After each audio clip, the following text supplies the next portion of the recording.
Hey everybody, we're going to do another round the world update this week. I really don't feel like I got much going on, but I haven't done any video at all this week. I really do apologize for that. I've just been out and about. It's been a little bit of break in the weather. I've been trying to get caught up on some work and some other things, so I've not been doing a lot in the way of video or really anything down here in the fish room. So this is really going to be just a video going around the world and looking at all the water changes we need to do. This is my 29 Miscellaneous. A lot of you already know I lost a fish in here recently. I've not done a water change since then, and I have no reason to believe that the fish was ill other than old age, so there was no concern as far as getting any diseases or parasites or anything out of the water. One thing that does concern me, though, is hormones. I don't know if any would be released from a dying fish. I don't know if any were released as that fish's mate. Because it was the female that died and the male is still in the tank. So I am considering adding one or possibly even two of the angelfish from my angelfish tank that we'll get to in a few minutes into this tank. But I don't want to move anybody anywhere until this fish has had time to let his hormones settle down, if there was any pair bonding going on, and they spawned all the time together, so I know they were a mated pair for several years. So I'm just going to let all that settle down in the tank. I'm going to, do a nice big water change, get all the tannins out of there, just some basic maintenance. It's time to do it. Once I've done that, we'll then start thinking about maybe moving one of the angelfish out of my angelfish tank and over into this one. So we'll see how that goes. The Gourami tank has got nothing going on really. Just need to do a water change on this for the sake of reducing the tannins. The tank itself is fine. The water's fine. The last time I checked the nitrates on it, they were only at 20 parts per million or something like that. It wasn't much, but that was maybe a week ago. So they might be getting up there a little bit now. Again, I haven't really been doing much of anything down here, and despite all of the videos I do where I'm showing you various tests I do on my water, a lot of that is for the sake of doing videos or for specific experiments. I do test my water, I do keep my eye on the tanks, but I do not feel it necessary to test my tanks all the time, every day, etc. I know when, it's time to do a water change and how long it's been, and I do these random tests from time to time just to sort of keep on top of that to make sure that my speculation is still accurate. You cannot just go by guesstimating. You do have to verify with tests at least once in a while. So no tests on this tank anytime within the last several days, but I do know that it's nothing I really need to worry about. I just want to do a water change in here because the tannins are building up and the water's getting a little dark and stained for me. Otherwise, nothing new, nothing going on. The angelfish tank is pretty much the same way. I don't really feel like I need to do a water change on this too much. The tannins aren't getting too bad, but you can kind of see those little spots and specks on the front glass. I've got a little bit of algae growing on the glass. More importantly, this temple plant here, it's a broadleaf temple plant, is just really getting out of control bushy. It's laying across the surface a little more than I want it. So I'm probably going to get in there and cut it just above where this branch is lying.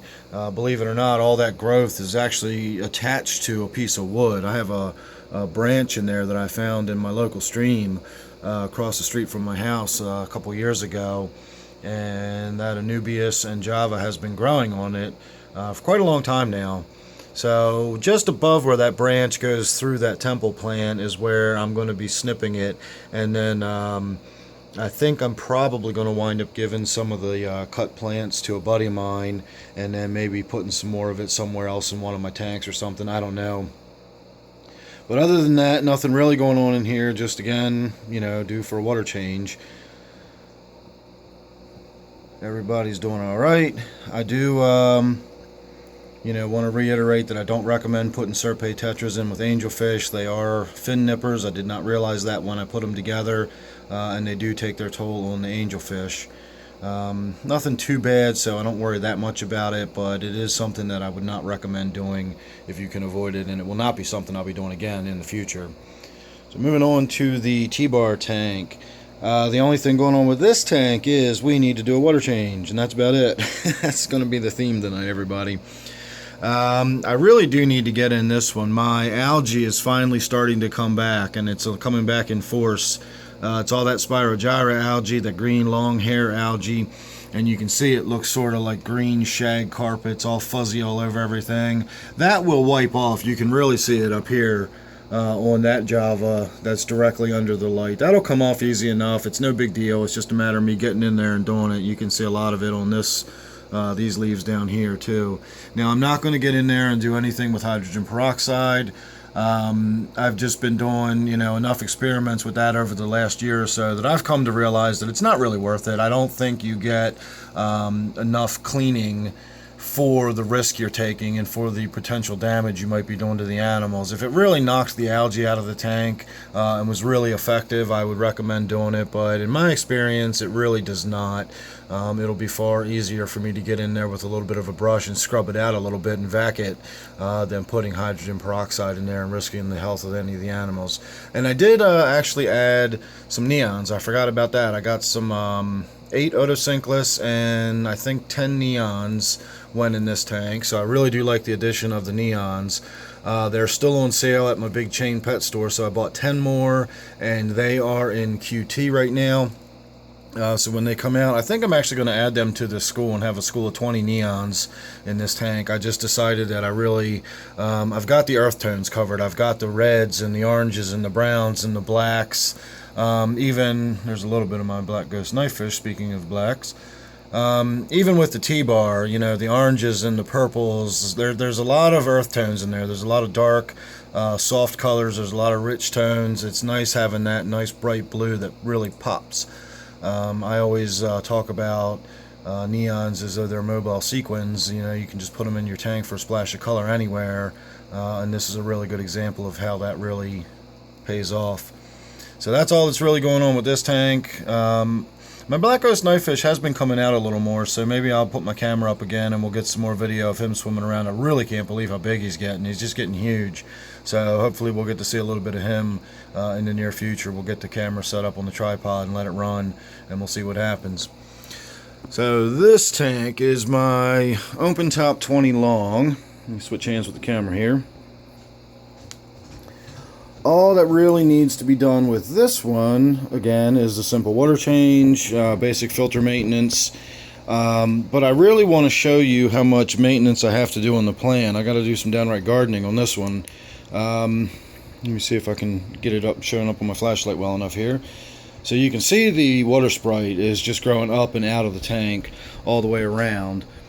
But I've also got all of this temple plant over here, and you get a little bit of a look at it. It's just completely growing up and over my light fixture. So I'm really going to have to get in there and cut everything once again. What I will do is I will come in here and I'll cut just above this node, and then that'll branch, and I'll get 2 little more branches coming here. I'll cut just above that node right below the water, and that'll branch, and I'll get 2 more there. And I'll cut just above this node and I'll get 2 more here. And what will happen is it'll just keep getting bushier and thicker and denser, and it'll just get to be a nicer and nicer looking plant. As far as the water sprite goes, I'm probably going to have to get in there and do something with it. This is actually just a floating mat. It looks really fantastic and I love it. The roots are awesome, but it really does completely block the flow of water, so this end of the tank gets a little still and stagnant, and this piece of water sprite here is simply floating, and you can already see the roots beginning to develop on it, so that's probably going to wind up going in another tank somewhere else too. So that's all that's really going on with this tank. I got to do a lot of gardening and a simple water change. I'm still really happy with the changes I've made. For those of you who are wondering, I do still have my rainbow fish in my open top tank. He has not jumped out yet, and I don't really anticipate he's going to. He's been in an open top tank for almost 2 years now, and he's not jumped out yet, so I don't see why he's suddenly going to. My only concern was that the sudden shift in water from brackish water that I used to keep him in to the fresh water he's in now might have caused him to jump, within the first day or 2 of being in there, just kind of adjusting to the water. But no such problem, so I don't think I'm going to have any issues with him. Speaking of my brackish tank, I'm still working on getting this one cleaned up. And I got the front glass all completely clean and bare and looking beautiful, and I got the tank looking good, and now you can already see I'm getting green back in there. I do have a puffer, and I have 5 little bumblebee gobies in there, and the puffer is a meat eater. He eats snails and shrimp. So do the gobies. So I wind up with an awful lot of bioload, a lot of high protein food for that guy. And the result is a lot of bioload in the tank. I get a lot of biologicals building up. So I checked the nitrates in this tank yesterday, and they were only at about 10. I did a water change not too long ago, about a week ago. So the nitrates in this tank were only at about 10, which I really found surprising. I thought they were going to be higher than that. And that's making me scratch my head as to why that green is growing back on the glass that rapidly. And the only thing I can think is maybe I'm overkilling it with the light. Maybe that light, as much as I think it's bright and beautiful and really shows off my beautiful little butterbean there, I am afraid maybe I've just got too much light and it's just really cranking the algae up. So I think I've killed off all of the red cyanobacteria in there, and it's a matter of me just going in and doing some more cleaning. When I do another water change, I'll get a brush next time, and slowly but surely we're going to work that down and get it out of there. Why I just keep getting this green growing back like this so rapidly is a bit of a mystery. And again, I think what's going to happen is it's going to wind up being this light I've got on there is just too much for it. So maybe that'll go on a different tank, and I will keep on trying and keep on working it out. All my other tanks, I've got the algae under control. Everything is looking good. I'm not concerned about anything. So this brackish system here is the only one that I've got any concerns with so far. And I am going to wind up getting that original filter off of here. This one's going to be going pretty soon. I think it's safe to say now that this one's been set up long enough that all the biologicals should be established, and I should be able to go ahead and remove the old filter. It's been probably almost 2 months now. I'll have to double check, but once it's been 2 months, then I'm sure that that filter will be well established enough that I can remove the original and stick with my new filter that does actually have a UV biofilter in it. So below my brackish tank, we have my little quarantine tank. Right now I have 10 neons in there, and I have 3 dwarf African clawed frogs. I did have 3 in there before. I put one of them in my T-bar tank. I did put one of them in my Gourami tank, but I've not seen it since. In fact, I haven't seen either one of them since. So I don't know if they're still alive, if they've been eaten, or what, but I'll keep you updated on that. And then the other one I took upstairs and I put in my wife's tank in her room, and that one still looks good and healthy and is doing fine upstairs. So hopefully we'll see some new frogs here pretty soon. Shrimp tank, my snail tank. I don't know why I always call this my shrimp tank. I did used to grow shrimp in here a year and a half ago, so I still think that's why I still keep calling this my shrimp tank. But that is just pond snails, no biggie there. You just throw some fish food in there and you can grow pond snails. It's not difficult. Look at that, everybody. Surprise, my gudgeons have spawned yet again. Just did that this morning. So I have still not gotten in here and cleaned all of the diatom algae off of everything. If you're wondering what all that brown, nasty looking stuff is, that's all it is. It's just diatom algae. No biggie, nothing to be concerned about. It's just an eyesore, and I have not gotten around to getting in there and doing anything about it. I did check the nitrates in this tank yesterday, and again, we were looking at about 10 parts per million. So no concern, no issue. The water is absolutely fine. It's just that ugly looking brown stuff growing on the glass, and that's no problem at all. I am going to pull this pothos plant out of there. I only threw that in there just to soak up some nutrients and maybe provide a little bit of shelter. I find that it's not really necessary, and since it does have so much diatom algae growing on it, these leaves that you can't see the face of, if you could see the face of them, they're very dark brown, and they're covered with algae. So I'm just going to go ahead and pull that out and throw another piece of pothos plant in there. I did get some pieces of slate here from my buddy next door, and what I'm going to do with them is we are going to put them, those are my algae wafers. I buy them by the kilo, much cheaper that way. I'm going to lean those pieces of slate up against the glass in the back or along the side once my quarantine tank is available, if it ever is. I got to stop buying fish to put in it first of all, or I might just set up a tank altogether for this purpose. But the idea is I'm going to lean the slate up against the glass. Hopefully the fish will spawn on the slate itself rather than the glass in the tank. and that will allow me to simply pull the slate out and remove the eggs from the parents rather than trying to remove the parents from the eggs. I think it's really neat the way he fans that. That is the male. Once the female gets done laying the eggs, the male chases her away, and then he gets on with fanning the eggs and keeping them clean and oxygenated, and by tomorrow morning they'll be gone. They do this all the time. These two spawn just like crazy all the time, so no concern about whether or not they're going to do it again once my QT gets occupied. So maybe about another week I'll have the QT available, and I will go ahead and get the slate set up, and we'll see. Maybe I'll even put the slate in now and just get them started and let them start spawning on it. So that's all that's really going on in that tank. The 125 here is pretty much the same story with every other tank. I don't really need to do a water change on this one, but it's getting pretty tannin stained, and it's just about time to do a water change. I do have some fairly large pieces of wood in here.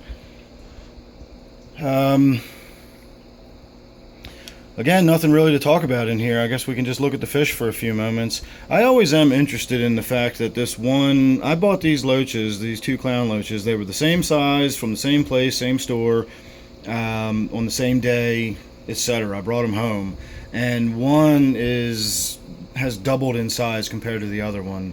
It really does surprise me how fast the one's growing. And then the two I have in my Gourami tank are growing equally as fast. It's almost like this one is stunted and the other three are just growing like crazy.